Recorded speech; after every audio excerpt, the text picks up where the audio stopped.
On this night, the city sleeps. I'm out walking, thinking of your touch. Honey brown skin.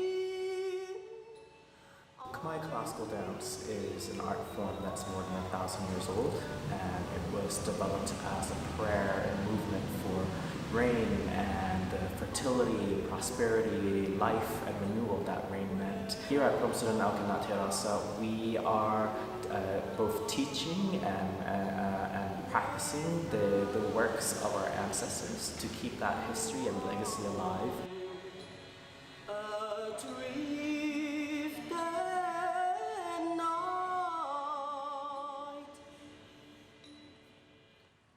We're carving two types of spaces here in this case. You know, on the one hand, we are male bodies in a tradition that people consider to be a female tradition.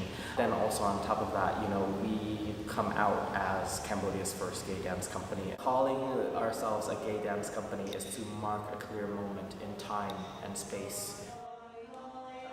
The pandemic was a very scary and difficult time for many people throughout the world. I was reading lots of news about theaters and museums and galleries that have been open for years being closed. And then certainly artists, the way that we live is so precarious already. Being an artist in that type of world, and then when something like this happens, you know, in many ways we were the first ones to be left behind.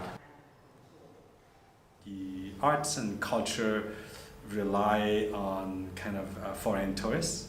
We were hardly hit because, you know, without new tourists coming into the country, it was obviously clear that many of us who works in the cultural industry linked with tourism would have had a hard time. Cambodia have been a new destination in Southeast Asia over the last decade. Especially, I think the two main countries that were driven tourists a lot is Thailand, heavy kind of huge tourism industry there, and Vietnam. And somehow Cambodia, we were in between.